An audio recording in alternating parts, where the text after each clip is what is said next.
ওম নমো ভগবতে বাসুদেবায়। নমস্কার, আমি জুই। আর চলে এসেছি আপনাদের কাছে আবার একটি নতুন অধ্যায় নিয়ে। তাহলে চলুন আর দেরি না করে আজকের অধ্যায়ের পাঠটি শুরু করি। শ্রীমদ্ ভাগবত মহাপুরাণের চতুর্থ স্কন্ধের 29 অধ্যায়, পুরঞ্জন উপাখ্যানের তাৎপর্য। রাজা প্রাচীন মণি বললেন, ভগবান, আপনার উক্তির তাৎপর্য সম্পূর্ণরূপে আমি বোধগম্য হইনি। প্রকৃতিপক্ষে আত্মতত্ত্ববিদ জ্ঞানী ব্যক্তিরাই এর মর্ম বুঝতে পারবেন। আমার মতো কর্মমোহিত জীবের পক্ষে তা ধারণা করা সম্ভব নয়। নারদ বললেন, মহারাজ, পুরঞ্জন হলো জীব, যে নিজের জন্য 1, 2, 3, 4 অথবা বহুপদ বিশিষ্ট কিংবা পদহীন শরীর রূপ পুরো নির্মাণ করে থাকে। সেই জীবের সখা, যাকে অভিজ্ঞাত নামে উল্লেখ করা হয়েছে, তিনি ঈশ্বর। কারণ কোনো প্রকার নাম, গুণ অথবা কর্মের দ্বারা তার স্বরূপ পরিচয় জীব উপলব্ধি করতে পারে না। জীব যখন সুখ দুঃখরূপ সকল প্রাকত্য বিষয় ভোগ করতে ইচ্ছুক হয়, তখন সে অন্য কোনো শরীর অপেক্ষায় নয়, দাঁড়, 2 হাত এবং 2 পদ বিশিষ্ট মানব দেহকেই উপযুক্ত বলে মনে করে। বুদ্ধি অথবা অবিদ্যাকেই পুরঞ্জনী নাম্নী স্ত্রী বলে যেন। এর জন্যেই দেহ এবং ইন্দ্রিয়াদিতে আমি আমার রূপ অভিমান উৎপন্ন হয় এবং জীব এরই আশ্রয়ে শরীরে ইন্দ্রিয় সমূহ দ্বারা বিষয়ভোগ করে থাকে। 10 ইন্দ্রিয় তার 10টি মিত্র, যাদের দ্বারা সকল প্রকার জ্ঞান এবং কর্ম সম্পাদিত হয়ে থাকে। এই ইন্দ্রিয় সমূহের বৃত্তিগুলোই সখী স্থানীয়া। প্রাণবায়ু এই নগরের রক্ষাকর্তা স্বল্প, যার প্রাণ, অপান, ব্যান, উদ্যান সমানরূপ 5 প্রকার বৃত্তি তার পঞ্চফনা স্বরূপ। 2 প্রকার ইন্দ্রিয়ের নায়ক মনকে একাদশ মহাবলী যোদ্ধা বলে যেন। সপ্তাদি পঞ্চ বিষয়ে পাঞ্চাল দেশ। এরই মধ্যে সেই নবদ্বারযুক্ত নগর প্রতিষ্ঠিত। সেই নগরে যে এক এক স্থানে 2 করে দ্বারের কথা বলা হয়েছে, সেগুলি হলো 2 নেত্র, 2 নাসাচ্ছিদ্র এবং 2 কর্ণছিদ্র। এদের সাথে মুখ, উপস্থ এবং পায়ু, এই 3টির যোগে মোট 9টি দ্বার। এগুলির মাধ্যমে জীব সেই ইন্দ্রিয় সংযুক্ত হয়ে বাহ্য বিষয়ে গমন করে থাকে। এগুলির মধ্যে 2 নেত্র, 2 নাসাচ্ছিদ্র এবং মুখ, এই 5টি পূর্ব দিকের দ্বার। দক্ষিণ কর্ণ দক্ষিণ দিকের এবং বাম কর্ণ উত্তর দিকের দ্বার বলে বুঝতে হবে। পায়ু এবং উপস্থ অধোদেশের এই 2 ছিদ্র পশ্চিমের 2 দ্বার বলে হয়েছে। খদত্তা এবং অভিমুখী নামে যে 2টি একত্র অবস্থিত দ্বারের কথা বলা হয়েছে, সেই 2টি হলো 2 নেত্র গোলক। বিভ্রাজিত নামের দেশ হলো রূপ, যার অনুভব এই 2 দ্বার পথে চক্ষুরেন্দ্রিয় সহায়তায় হয়ে থাকে। 2 নাসাচ্ছিদ্রই নলিনী বা নলিনী নামক দ্বার। নাসিকার বিষয় গন্ধই হলো সৌরভ নামক দেশ এবং জ্ঞানেন্দ্রিয় অভিধূত নামক মিত্র। মুখই হলো মুখ্য নামক দ্বার। মুখে আশ্রিত বাগেন্দ্রিয় বিপন এবং রসনেন্দ্রিয় রসবিদ নামক মিত্র। বাগেন্দ্রিয়ের ব্যাপার অপন নামক দেশ এবং বিবিধ প্রকার অন্যই বহুদন দেশ। দক্ষিণ কর্ণ পিতৃহু এবং বাম কর্ণ দেবহু নামক দ্বার বলে বলা হয়েছে। কর্মকাণ্ডরূপ প্রবৃত্তি মার্গের শাস্ত্র এবং উপাসনা কাণ্ডরূপ নিবৃত্তি মার্গের শাস্ত্রই যথাক্রমে দক্ষিণ এবং উত্তর পাঞ্চাল দেশ। শ্রবণেন্দ্রিয় রূপ শ্রুতধর নামক মিত্রের সহায়তায় এই উভয়বিধ শাস্ত্র শ্রবণ করে জীব যথাক্রমে পিতৃযান এবং দেবযান মার্গে গতি লাভ করে। উপস্থ আসুরি নামের পশ্চিম দিকস্থিত দ্বার, স্ত্রী সঙ্গ গ্রাহক নামক দেশ এবং উপেন্দ্রীয় দুর্দম নামক মিত্র, পায়ু নিঃসৃতি নামের পশ্চিম দ্বার, নরক বৈশস নামক দেশ, পায়ু ইন্দ্রিয় লুব্ধক নামক মিত্র। এছাড়াও দুজন অন্ধের কথা বলেছিলাম, তাদের প্রকৃতি পরিচয় শোনো। এরা দুজন হলো হস্ত এবং পদ। এদের সাহায্যেই জীব যথাক্রমে সর্বপ্রকার কর্ম সম্পাদন করে এবং সর্বত্র গমনাগমন করে থাকে। অন্তঃপুর হলো হৃদয়। মনকে বিশুচি নামক প্রধান সেবক বলা হয়েছে। জীব সেই মনের সত্যাদি গুণের কারণে প্রসন্নতা, হর্ষরূপ, বিকার অথবা মোহপ্রাপ্ত হয়ে থাকে। বুদ্ধি স্বপ্নাবস্থায় যেমন যেমন বিকার প্রাপ্ত হয় এবং জাগ্রত অবস্থায় ইন্দ্রিয়াদিকে বিকৃত করে, তার গুণসমূহের দ্বারা লিপ্ত হয়ে আত্মা জীব ও সেই রূপে তার বৃত্তিসমূহের অনুকরণ করতে বাধ্য হয়, যদিও বস্তুত পক্ষে সে এইসবের নির্বিকারের সাক্ষী মাত্র। দেহ রথ স্বরূপ জ্ঞানেন্দ্রিয় রূপ 5টি অশ্ব তাতে যুক্ত আছে। তার গতি যদিও 7 বৎসরের বেগের মতো অভিপ্রতীত বলে আপাত দৃষ্টিতে প্রতিভাত হয়, বাস্তবিক পক্ষে তা কিন্তু গতিহীন।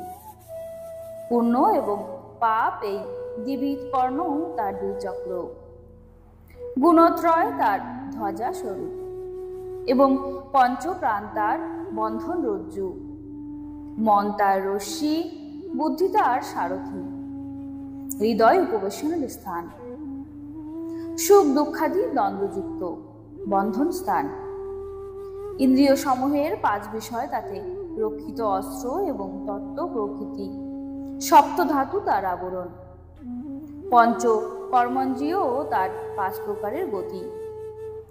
এই রথে আরোহণ করে রথিরূপী জীব মৃগ তৃষ্ণায় সদৃশ্য অলিক বিষয় সমূহের সন্ধানে ধাবিত হয়। 11 ইন্দ্রিয় তার সেনা, পঞ্চ জ্ঞানেন্দ্রিয়ের দ্বারা তাদের বিষয় সমূহের অন্যায়ভাবে সেবনই মৃগয়ায় পশুবদের দ্বারা বিনোদন।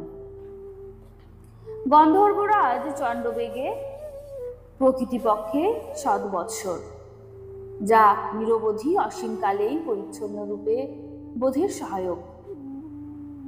তার অধীন 360 জন গন্ধর্ব হল দিন এবং গন্ধর্বীগণ রাত্রি। এরাই পুনঃ পুনঃ আবর্তিত হয়ে মানুষের আয়ু হরণ করে। বৃদ্ধাবস্থা বা জরাই হল সাক্ষাৎ কালকন্যা। কোনো প্রাণী তাকে গ্রহণ করতে চায় না। মৃত্যুরূপী জগনরাজ তাকে লোকসংহারের প্রয়োজনে ভগিনী রূপে স্বীকার করে নিয়েছেন। মানসিক কষ্ট এবং ব্যাধি, রোগ রোগাদি শারীরিক কষ্ট সমূহ সেই জবনরাজের পদাতিক সৈন্য এবং প্রজার নামক তার ভ্রাতা প্রকৃতিপক্ষে শীত ও উষ্ণ এই দ্বিবিধ জ্বর, যা প্রাণীবর্গকে পীড়িত করে দ্রুত মৃত্যুমুখে নিয়ে যায়। এইভাবে অজ্ঞানাচ্ছন্ন দেহাভিমানী জীব নানা প্রকার আদি দৈবিক, আদি ভৌতিক এবং আধ্যাত্মিক দুঃখ কষ্ট ভোগ করে 100 বৎসর সাধারণভাবে মানুষের পূর্ণ আয়ুষ্কাল পর্যন্ত মনুষ্য শরীরে বদ্ধ থাকে। প্রকৃতিপক্ষে সে নির্গুণ হলেও প্রাণ, ইন্দ্রিয় এবং মনের ধর্মসমূহকে নিজের উপরে আরোপ করে। আমি আমার রূপ অভিমানে বদ্ধ হয়ে ক্ষুদ্র বিষয়সমূহের চিন্তায় রত থেকে বিভিন্ন প্রকার কর্মের অনুষ্ঠান করে চলে। জীব অবশ্যই স্বয়ং প্রকাশ, কিন্তু তাহলেও সে যতক্ষণ পরম গুরুর আত্মস্বরূপ শ্রী ভগবানের স্বরূপ উপলব্ধি না করে ততক্ষণ পর্যন্ত প্রকৃতির গুণসমূহে আবদ্ধ থাকে। গুণাভিমানী সেই জীব অবশভাবে সাত্ত্বিক, রাজসিক এবং তামসিক কর্ম করতে থাকে এবং সেই কর্ম অনুসারে তার ভিন্ন ভিন্ন যোনিতে জন্ম হয়। কখনো সে সাত্ত্বিক কর্মের ফলে প্রকাশবহুল স্বর্গাদি লোক প্রাপ্ত হয়, কখনো রাজস কর্ম হেতু দুঃখ পরিণামী লোকসমূহে তার গতি হয়, যেখানে তার বহুবিধ কর্ম সম্বন্ধী ক্লেশ সহ্য করতে হয়। আবার কখনো তামস কর্মের পরিণামে শোকবহুল অন্ধকারচ্ছন্ন লোকে গমন করে। এইভাবে নিজ কর্ম এবং গুণ অনুসারে দেবজনী, মনুষ্যজনী এবং পশু পক্ষী প্রভৃতি তির্যকজনিতে জন্মলাভ করে। সেই অজ্ঞানন্ধ জীব কখনো পুরুষ, কখনো স্ত্রী, আবার কখনো বা নপুংসক রূপ লাভ করে, যেখানে ক্ষুধার্ত শোচনীয় অবস্থাপন্ন গৃহ থেকে গৃহান্তরে বিচরণ করে নিজের ভাগ্য অনুসারে কোথাও দণ্ডের তাড়না, আবার কোথাও বা অন্ন লাভ করে থাকে। সেই রকমই জীব হৃদয়ে বহু প্রকার কামনা বাসনা নিয়ে উত্তম বা অধম পথে পরিভ্রমণ করে ঊর্ধ্ব, অধ বা মধ্য লোকসমূহে গমন করে এবং সেখানে নিজের কর্ম অনুসারে সুখ বা দুঃখ ভোগ করে থাকে। আদি দৈবিক, আদি ভৌতিক এবং আধ্যাত্মিক এই ত্রিবিধ দুঃখের মধ্যে অত্যন্ত যে কোনো একটির থেকেও জীবের সম্পূর্ণ মুক্তি ঘটে না। যদি কখনো সেইরূপ প্রতীতি হয় তো তা কেবল তাৎক্ষণিক। যেমন কোনো ব্যক্তি মস্তকে কোনো গুরুভার বহন করতে করতে সেটি স্কন্ধে গ্রহণ করে, সমস্ত প্রাতিকার সেই রূপই বুঝতে হবে। কোনো উপায়ে মানুষ এক প্রকারের দুঃখ থেকে অব্যাহতি লাভ করা মাত্রই অপর একটি দুঃখে তার উপর এসে পড়ে। শুদ্ধ হৃদয় মহারাজ যেমন স্বপ্নের মধ্যে স্বপ্নান্তর দর্শন, স্বপ্নের থেকে সর্বদা মুক্তি পাওয়ার পথ নয়, সেই রকমই কর্মফল ভোগ থেকে সম্পূর্ণরূপে মুক্তি পাওয়ার কেবল কর্মই হতে পারে না, কারণ কর্মফল এবং তার প্রতিকারমূলক কর্ম দুটি অবিদ্যাপ্রসূত। যেমন স্বপ্নাবস্থায় মনোময় লিঙ্গ শরীরে বিচরণশীল জীবের কাছে স্বপ্নদৃষ্ট পদার্থের বাস্তব সত্তা না থাকা সত্ত্বেও তৎকালে সেগুলি সত্য বলেই মনে হয়, ঠিক সেই প্রকারেই এই সুখ দুঃখময় দৃশ্য জগৎ পদার্থ প্রকৃতিপক্ষে অলিক হলেও যতক্ষণ পর্যন্ত অজ্ঞান নিদ্রা দূর না হয় ততক্ষণ পর্যন্ত অস্তিত্ববান থেকেই যায় এবং জীবেরও জন্ম মরণ রূপ সংসার চক্র থেকে মুক্তিলাভ হয় না। মহারাজ, যে অবিদ্যার ফলে পরমার্থ স্বরূপ আত্মার এই জন্ম মরণ রূপ অনর্থ পরম্পরা উপস্থিত হয়, তার নিবৃত্তি গুরুস্বরূপ শ্রীহরির প্রতি সুদৃঢ় ভক্তির দ্বারাই সম্ভব। একান্ত নিষ্ঠায় ও সমীচীন প্রকারে ভগবান বাসুদেবের বিহিত ভক্তিক যোগ জ্ঞান ও বৈরাগ্যের জন্ম দেয়। হে রাজর্ষি, এই ভক্তিযোগে ভগবত কথার আশ্রয়ে বর্তমান থাকে। এই জন্য যে ব্যক্তি প্রতিদিন শ্রদ্ধার সঙ্গে তা শোনে বা পাঠ করে, সে অতি শীঘ্রই এই ভক্তিভাবের অধিকারী হয়। মহারাজ, যেখানে ভগবান গুণ কীর্তন ও শ্রবণে ব্যগ্র হৃদয়ে বিশুদ্ধ চেতা ভক্তগণ অবস্থান করেন, সেই সজ্জন সমাজে মহাপুরুষগণের মুখনিসৃত ভগবান মধুসূদনের চরিত কথা রূপ অমৃত নদীধারা সর্বত্র প্রভাবিত হতে থাকে।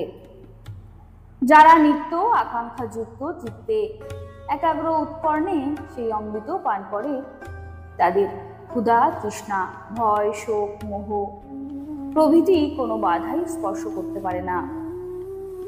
এই সকল স্বাভাবিক বিঘ্নগুলি দ্বারা নিত্য উপদ্রব জীব শ্রীহরির কথামৃত সিন্ধু গভীর অনুরাগ ভরে মগ্ন হতে পারে না। প্রজাপতিগণের অধিপতি ভগবান ব্রহ্মা, সাক্ষাৎ ভগবান গিরিশ, স্বয়ম্ভু মনু, দক্ষ প্রভৃতি প্রজাপতিগণ সনকারী নৈষ্ঠিক ব্রহ্মচারী মরিচি অত্রি অঙ্গিরা কুলস্থ কুলহ ক্রতু ভৃগু বশিষ্ঠ এবং আমি পর্যন্ত সকল ব্রহ্মবাদী শব্দকবির ঋষিগণ তপস্যা উপাসনা এবং সমাধি অবলম্বনে বহু প্রকারের অন্বেষণ করেও সেই সর্বসাক্ষী পরম ঈশ্বর ভগবানের সাক্ষাৎ লাভ করতে পারিনি। শব্দ ব্রহ্ম বা বেদ অতি বিস্তর, তার পরপারে উত্তীর্ণ হওয়া অর্থাৎ তার সমগ্র রূপে অর্থবোধ সহ অধিগত করা অত্যন্ত দুষ্কর। অনেক মনীষী সেই সম্বন্ধে আলোচনা করে।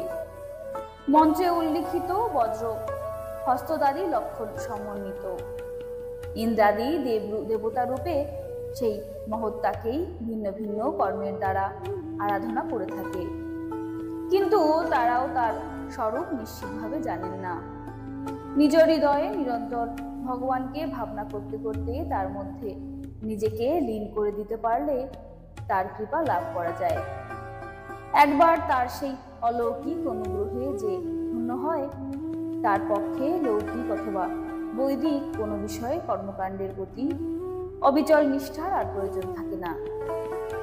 বহিষ্মন, তুমি এই কর্মসমূহে পরমার্থ বুদ্ধি করো না।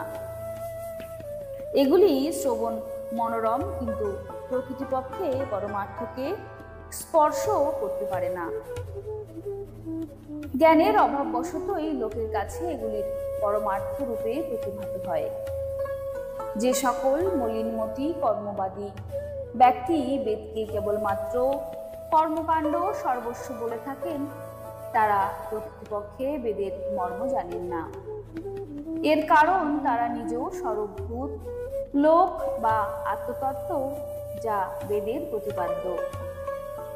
ভগবান জনার্দন যেখানে বিরাজ করেন তার সম্পর্কে অজ্ঞ। যজ্ঞার্থে বিস্তৃত প্রারব্ধ পশুরাশির দ্বারা তুমি ভূমমণ্ডলকে আকীর্ণ করে ফেলেছ।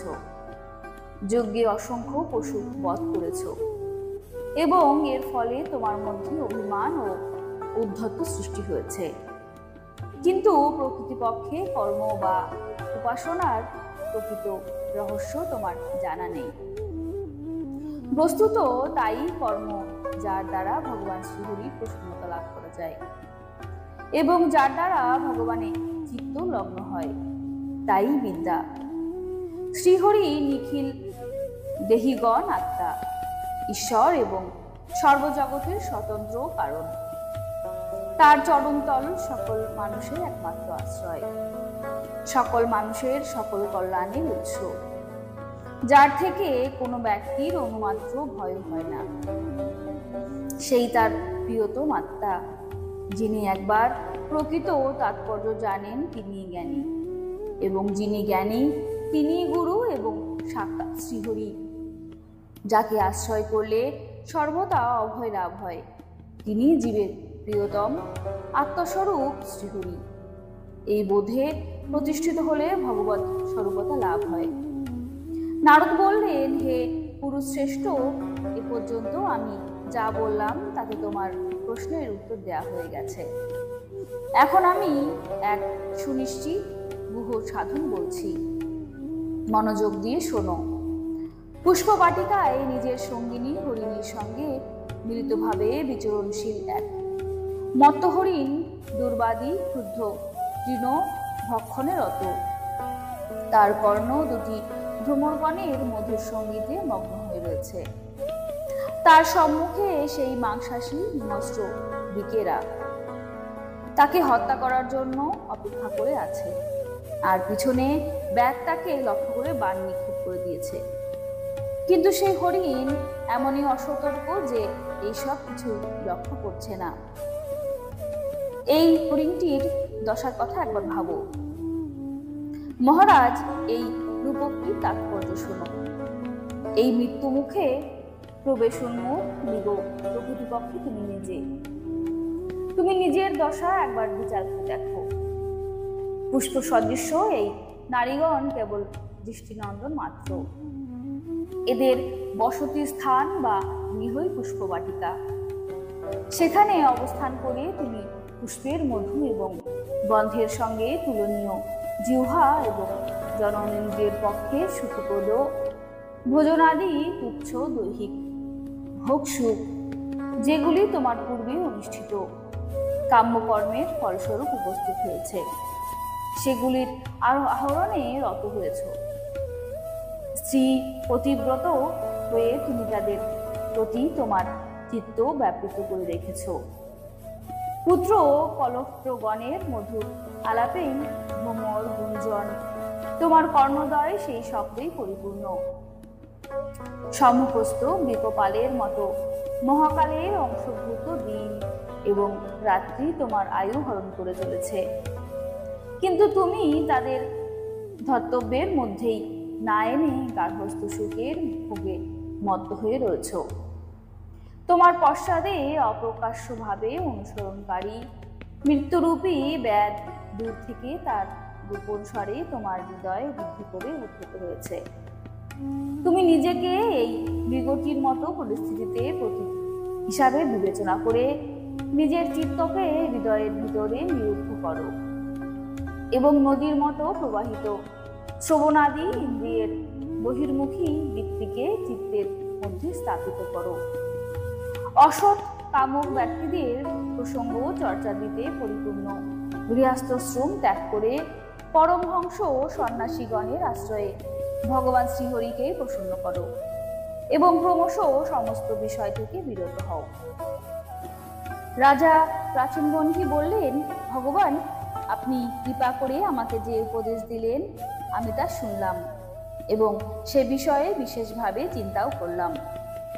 তবে আমাকে যারা কর্মকাণ্ডের উপদেশ করেন সেই আশ্চর্যগণ সম্ভবত এ বিষয়ে অবহিত নন। যদি তারা এই তত্ত্ব জানতেন তবে কি আমাকে তা বলতেন না? হে বিপ্রবর, আত্মতত্ত্ব বিষয়ে আমার উপাধ্যায়গণ আমার হৃদয়ে যে গভীর সংশয় সৃষ্টি করে দিয়েছেন, আপনি তা সম্পূর্ণরূপেই ছেদন করে দিয়েছেন।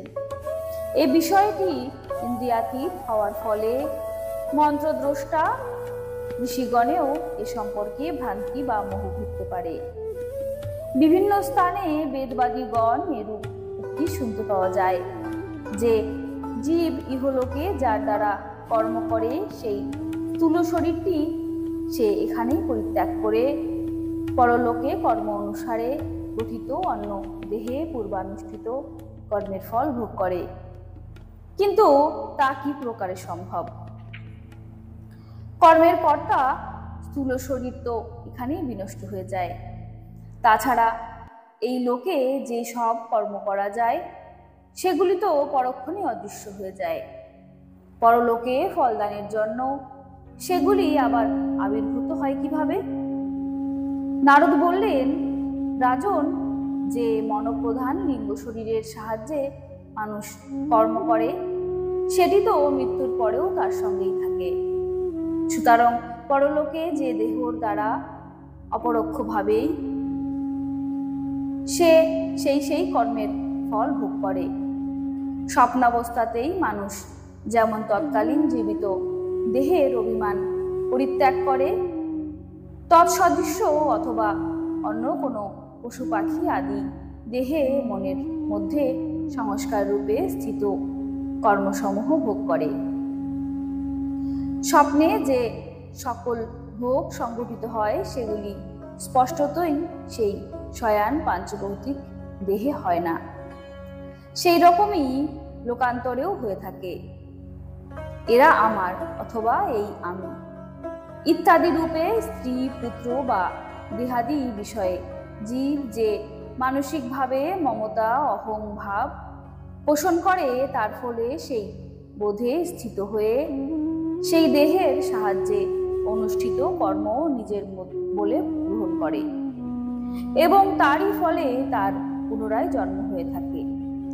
জ্ঞানেন্দ্রিয় এবং কর্মেন্দ্রিয় চেষ্টায় দ্বারা যেমন তাদের প্রেরক চিত্তকে অনুমান করা যায়, সেই রকমই চিত্তের ভিন্ন ভিন্ন প্রকারের বৃত্তির থেকে পূর্বজন্মের কর্ম অনুমান করা যায়।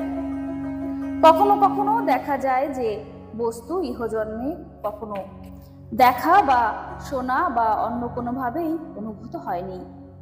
সেটি স্বপ্নে তার যথাযথ রূপেই অনুভবের বিষয় হলো। মহারাজ নিশ্চয়ই যেন লিঙ্গ দেহাভিমানী জীবের সেই বস্তুর অনুভব পূর্বজন্মে অবশ্যই হয়েছে, কারণ যে বস্তুর পূর্বে কখনো অনুভব হয়নি তার বাসনা মনের মধ্যে জন্মাতেই পারে না। মহারাজ, তোমার কল্যাণ হোক। মনই মানুষের পূর্বরূপ তথা ভবিষ্যৎ রূপের সূচনা প্রদান করে থাকে, এবং যাদের আর জন্ম হবে না সেই তত্ত্ববিজ্ঞানের দেহ মুক্তির পূর্বাভাসও তাদের মনে অর্জিত হয়ে থাকে। কখনো কখনো স্বপ্নের মধ্যে দেশ, কাল অথবা ক্রিয়াঘটিত এমন ব্যাপারও দেখা যায় যা পূর্বে কখনো দেখা বা শোনা যায়নি। এই সব ক্ষেত্রে নিদ্রা দোষেরই কারণ বলে স্বীকার করতে হবে। ইন্দ্রিয় গোচর যাবতীয় পদার্থই ভোগ্যরূপে মনের মধ্যে পর্যায়ক্রমে উপস্থিত হয় এবং ভোগ সমাপ্ত হলে চলে যায়। সকল জীবেরই মন আছে বলেই এই রূপ হয়ে থাকে। সাধারণভাবে পদার্থ নিশ্চয়ের ক্রমশ অনুভব হয়, অর্থাৎ যুগপৎ একাধিক বিষয়ের বোধ হয় না। কিন্তু যদি কখনো ভগবৎ পরায়ণ মন বিশুদ্ধ সত্ত্বে স্থিতি লাভ করে তাহলে ভগবৎ সংসর্গ হেতু তাতে একই ক্ষণে সমগ্র বিশ্বের প্রকাশ সম্ভব হতে পারে। যেমন রাহুর দৃষ্টি বিষয় না হলে প্রকাশোত্তক চন্দ্রের সংসর্গে দৃষ্টিগোচর হয়ে থাকে। মহারাজ, যতকাল পর্যন্ত গুণসমূহের পরিণাম এবং বুদ্ধি, মন, ইন্দ্রিয় এবং শব্দাদি বিষয়ের সমষ্টি স্বরূপ এই অনাদি লিঙ্গদেহ বর্তমান থাকে, ততকাল জীবের স্থূল দেহের প্রতি আমি আমার রূপ বোধ অপগত হয় না। সুষুপ্তি, মূর্ছা, তীব্র দুঃখ, মৃত্যু তথা মহাঘোর জরাদি ব্যাধির অসময়ে সময়েও ইন্দ্রিয় সমূহের বিকলতার কারণে অহংভাবের স্পষ্ট বোধ হয় না, কিন্তু তখনও তার অস্তিত্ব লুপ্ত হয় না। যেমন অমাবস্যা তিথিতে চন্দ্র বর্তমান থাকলেও দৃষ্টিগোচর হয় না, সেই রূপই যৌবনে স্পষ্ট রূপে প্রতীয়মান এই একাদশ ইন্দ্রিয় বিশিষ্ট লিঙ্গ শরীর গর্ভাবস্থা এবং বাল্যকালে বর্তমান থাকলেও ইন্দ্রিয় সমূহের পূর্ণ বিকাশ না হওয়া ফলে স্পষ্ট রূপে ব্যক্ত হয় না। যেমন স্বপ্নে কোনো বস্তুর অস্তিত্ব না থাকা সত্ত্বেও জাগরণ বিনা স্বপ্নজনিত অনর্থের নিবৃত্তি হয় না, সেই প্রকারেই সাংসারিক বস্তুসমূহ অসৎ স্বরূপ হওয়া সত্ত্বেও জীব অবিদ্যা বশে তার চিন্তাতেই মগ্ন থাকে বলে জন্ম মরণ সংসার চক্র থেকে তার মুক্তি হয় না। পঞ্চতন্মাত্রক দ্বারা গঠিত তথা ষোড়শ বিকার রূপে বিকশিত এই ত্রিগুণময় সংঘাতই লিঙ্গ শরীর। এটি চেতনাযুক্ত হয়ে জীবরূপে অভিহিত হয়ে থাকে। এই লিঙ্গ শরীরের দ্বারাই জীব ভিন্ন ভিন্ন দেহ গ্রহণ করে এবং ত্যাগ করে, এবং এর দ্বারাই সে হর্ষ, শোক, ভয়, দুঃখ এবং সুখ প্রভৃতির অনুভব করে থাকে। জলৌকা যেমন অপর একটি তৃণ গ্রহণ না করে পূর্বের তৃণটিকে পরিত্যাগ করে না, সেই রকমই জীব মৃত্যুতে যতক্ষণ পর্যন্ত পূর্বদেহ সম্বন্ধ কর্মের বিনাশে নতুন দেহান্তর গ্রহণ না করে ততক্ষণ পূর্বদেহের অভিমান ত্যাগ করে না। মহারাজ, এই মন প্রধান লিঙ্গ শরীরই জীবের জন্মাদি সংসারের কারণ। ইন্দ্রিয়জনিত ভোগসমূহের চিন্তায় রত জীব যখন পুনঃ পুনঃ কর্ম করতে থাকে তখন কর্ম বর্তমানের অবিদ্যার বশে সে অনাত্মস্বরূপ দেহাদির কর্মের দ্বারা বদ্ধ হয়। সুতরাং এই কর্মবন্ধন থেকে মুক্তি লাভের জন্য এই সমগ্র বিশ্বকে ভগবৎ স্বরূপ দেখে সর্বপ্রকারে সেই শ্রীহরির ভজনা করো। এই বিশ্বের উৎপত্তি, স্থিতি ও লয় তার থেকেই হয়ে থাকে। মৈত্রেয় বললেন, বিদুর ভক্তশ্রেষ্ঠ ভগবান নারদ এইভাবে মহারাজ প্রাচীন বহ্নিকে জীব এবং ঈশ্বরের স্বরূপ সম্পর্কে দিগদর্শন করিয়ে তার কাছে বিদায় নিয়ে সিদ্ধলোকে প্রস্থান করলেন। তখন রাজর্ষি প্রাচীন বহ্নিও প্রজা পালনের জন্য নিজ পুত্রদের আদেশ দিয়ে তপস্যার নিমিত্ত কপিলাশ্রমে গমন করলেন। সেখানে সেই বীর রাজা বিষয়াসক্তি সম্পূর্ণরূপে পরিত্যাগ করে একাগ্র মনে ভক্তিযুক্ত হয়ে শ্রী গোবিন্দের চরণকমল আরাধনা করে তার সারূপ্য পদ লাভ করলেন। নিষ্পাপ বিদুর দেবর্ষি নারদ কর্তৃক পরোক্ষ রূপে কথিত এই আধ্যাত্ম তত্ত্ব যে ব্যক্তি শ্রবণ করবে অথবা করাবে সে শীঘ্রই লিঙ্গ শরীরের বন্ধন থেকে মুক্ত হবে। দেবর্ষি নারদের মুখ নিঃসৃত এই আত্মজ্ঞান ভগবান মুকুন্দের যশগানে ত্রিভুবনের পবিত্রতা বিধানকারী, অন্তঃকরণের শোধক তথা পরমার্থপদের প্রকাশক। যে এটির পাঠ শ্রবণ করে তার সমস্ত বন্ধন মুক্ত হয়ে যায়, তাকে আর এই সংসার চক্রে ভ্রমণ করতে হয় না। বিদুর গৃহস্থাশ্রমী পুরঞ্জনের রূপকস্থলে পরোক্ষভাবে কথিত এই অদ্ভুত আত্মজ্ঞান আমি শ্রীগুরুর কৃপায় লাভ করেছি। এর তাৎপর্য বোধ হলে বুদ্ধিযুক্ত জীবের দেহাভিমান নিবৃত্ত হয় এবং পরলোকে জীব কি প্রকারে কর্মের ফল ভোগ করে সেই সংশয় ছিন্ন হয়ে যায়। শ্রী মহর্ষি বেদব্যাস প্রণীত পারমহংসী সংহিতা শ্রীমদ্ ভাগবত মহাপুরাণের চতুর্থ স্কন্ধের বিদুর মৈত্রেয় সংবাদে প্রাচীন বহ্নি নারদ সংবাদ নামক 29 অধ্যায় এখানে সমাপ্ত হলো। আমার ভিডিওগুলি আপনাদের কেমন লাগছে কমেন্টে আমাকে অবশ্যই জানাবেন। আর ভালো লাগলে অবশ্যই চ্যানেলটিকে সাবস্ক্রাইব করে আমার চ্যানেলটির পাশে থাকবেন এবং লাইক, কমেন্ট এবং অবশ্যই ভালো লাগলে শেয়ার করবেন, যাতে আরও একজন এই ভক্তিমূলক যাত্রায় আমাদের সাথী হতে পারে। নমস্কার, ভালো থাকবেন। রাধে রাধে।